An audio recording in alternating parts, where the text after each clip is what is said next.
You probably think you know the best muscle cars of the 60s and 70s, right? Well, we dug through old catalogs, track times, and rare collector archives, and what we found completely changed the story. There are cars faster, rarer, and more outrageous than the classics everyone remembers. Yet, almost nobody talks about them. Here are the top 7 forgotten muscle cars that were actually brilliant. Number 7. Buick GSX Stage 1. If you ask most people about the great American muscle cars, they'll talk about the GTO, the Chevelle SS, or maybe the Charger. But few remember the Buick GSX Stage 1. And that's a real shame, because this car was a beast disguised in a luxury suit. Buick might have been known for comfort and class, but in 1970, it threw down a torque monster that could humble almost anything on the street. So, what engine was making all that power? Under that bold Saturn yellow or Apollo white hood sat a 455 cubic inch V8 that Buick rated at 360 horsepower. But here's the thing. Everyone knew it was underrated. The NHRA themselves pegged it closer to 400 horsepower. And the torque? A mind-blowing 510 pound-feet at just 2,800 revolutions per minute. For perspective, no production car beat that torque figure until the Dodge Viper arrived decades later. Motor Trend even crowned it the quickest American production muscle car after the GSX ran the quarter mile in 13.38 seconds at 105 miles per hour. But the GSX package added front and rear spoilers, a hood-mounted tack, heavy-duty suspension, power front discs, and 7-inch chrome rally wheels.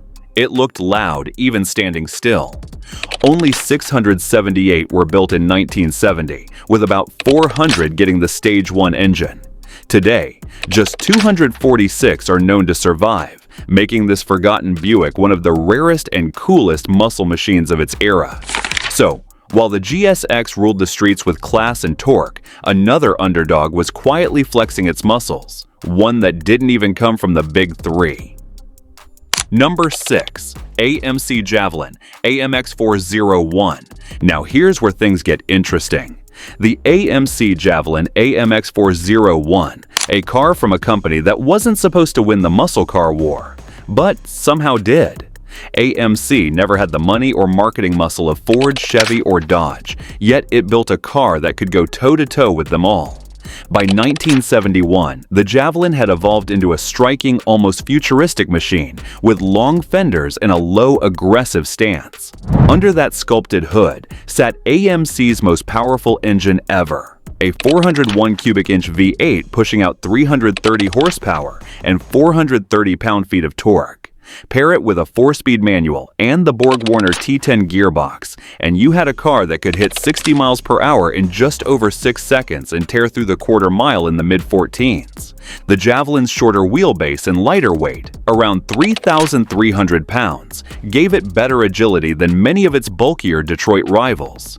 Despite a lower compression ratio than the big boys, the engine was smooth, efficient, and brutally effective. But AMC's biggest challenge was perception.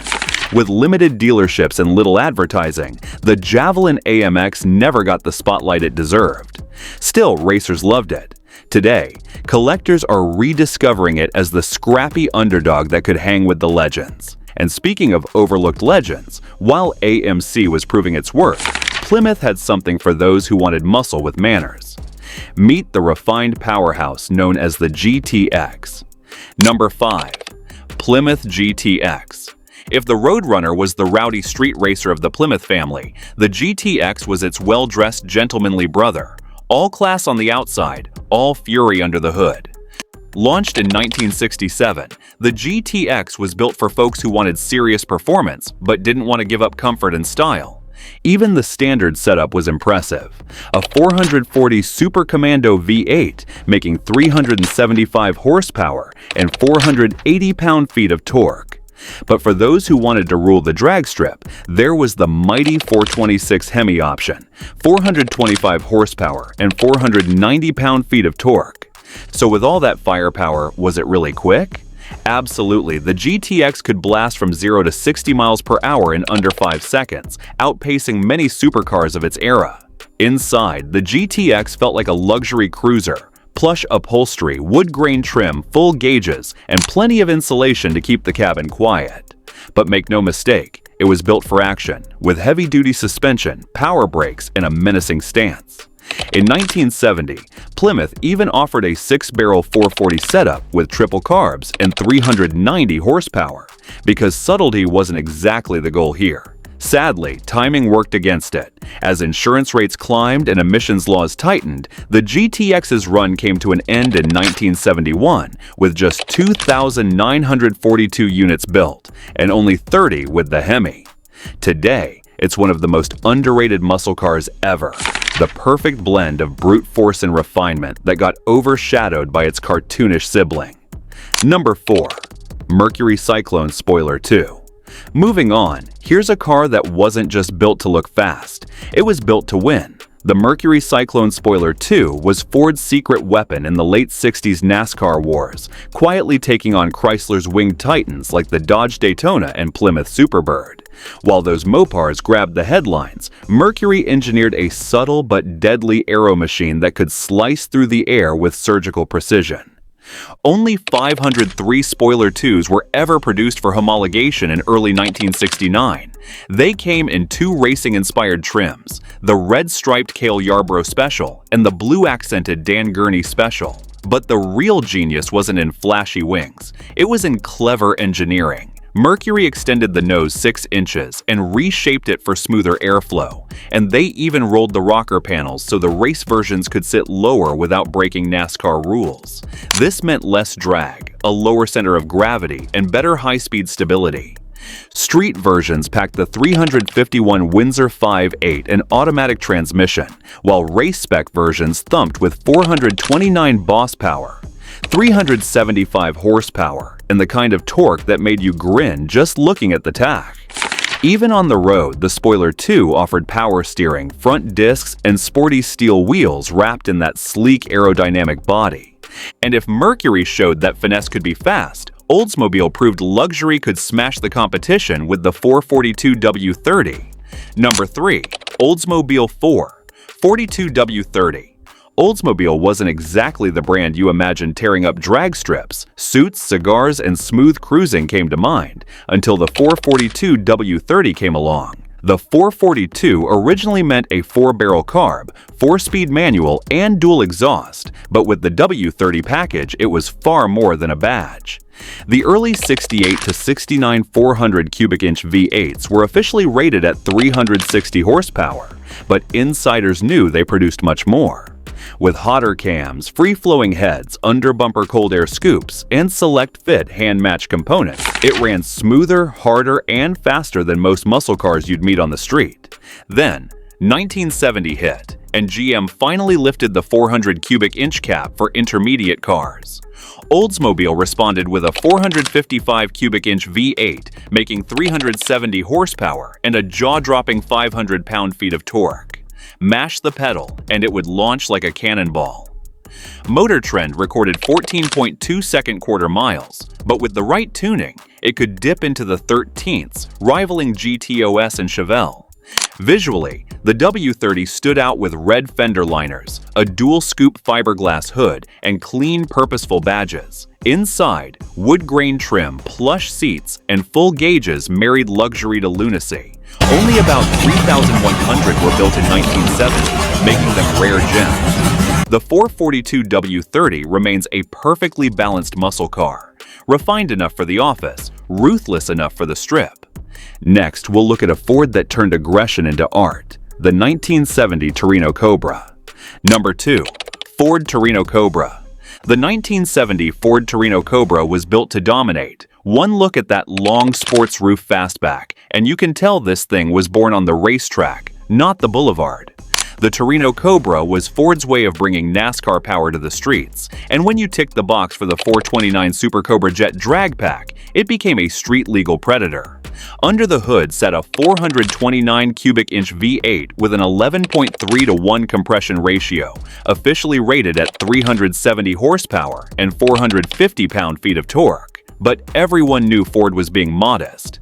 Add the Super Cobra jet package, and you got forged internals, an oil cooler, a heavy-duty cooling system, and a traction lock rear differential with gear ratios up to 4.30 to 1. Mated to a close ratio 4-speed, it could rocket from 0 to 60 miles per hour in just 5.8 seconds and crush the quarter mile in 14.0 flat. That's serious muscle. And it looked fast, too. The wide stance, bulging hood, and sleek fastback roofline came straight from Ford's NASCAR playbook, the same setup that helped Ford rule the stock car scene in the late 60s and early 70s. Only 133 Torino Cobras rolled out with the 429 SCJ and 4-speed combo, making them exceptionally rare today. It never got the fame of the Mustang Boss 429, but make no mistake, this was pure Ford muscle. Loud, fast, and unapologetically underrated. Now, if the Torino was the bold, track-built brute, Chevy had something sneakier up its sleeve, a compact killer that played it quiet until you hit the gas. Number 1. Chevrolet Nova SS 396. The Chevrolet Nova SS 396 was the classic definition of a sleeper. No stripes, no spoilers, no loud attitude. It was small, plain, and affordable, but under that humble skin lurked one of the most vicious hearts of the late 60s muscle era. When Chevy decided to drop their big block 396 cubic inch V8 into the Nova's lightweight frame in 1968, they didn't just make a quick car, they built a legend. The top-tier L78 version pushed out a factory-rated 375 horsepower and 415 pound-feet of torque, though most owners swore it made even more.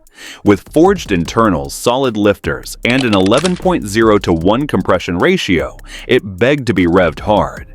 Equipped with the M22 Rock Crusher 4-speed or the TH400 automatic, it could sprint through the quarter mile in the mid-14s, right out of the showroom. What made the Nova SS special was its subtlety.